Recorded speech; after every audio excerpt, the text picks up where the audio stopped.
Dahil nga, masyadong ginalingan ni Senator Robin Padilla, lalo na dyan sa nangyayaring impeachment trial ngayon, nangunguna siya. Nangunguna sa senatorial survey. Pero merong mali dito. Ayon dito, ito sa post nila. Robin Padilla, number 1 sa 2028 senatorial survey. Nanguna si Senator Robin Padilla sa listahan ng mga personalidad na nais ng mga Pilipino na mahalal sa Senado sa 2028 elections. Batay sa pinakahuling Pulse Asia survey.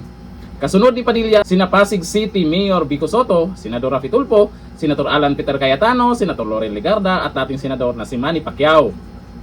Isinagawa ang nationwide survey mula June 28 hanggang July 3 kung saan 2,400 respondents ang lumahok. Ayon yan sa Pulse Asia. Ito po ang mali talaga dyan. Ewan ko lang kung pabor kayo dito sa akin ha. Itong ginagawa nilang survey na nag-number 1 si Senator Robin Padilla sa senatorial survey. Sa totoo lang, hindi dapat dyan maisama si Senator Robin Padilla sa senatorial survey na yan. Dapat sa pagiging Vice President. Pabor kaya kayo doon? Kasi sa senatorial naman, sure win si Senator Robin Padilla. Mag-number 1 talaga siya dyan.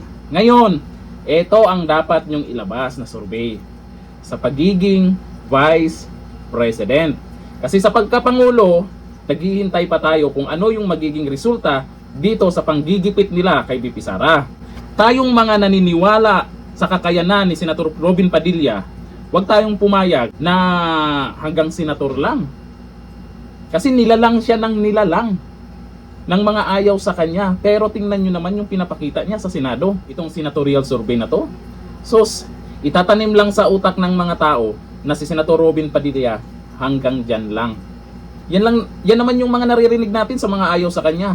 Lang, artista lang yan, Robin Padilla lang yan. O ikaw, isa ka rin ba na sumuporta sa kanya? Okay lang ba sa'yo na sa susunod, senator pa rin siya? Comment tayo dyan. Hanggang dito lang. Thank you. Bye-bye.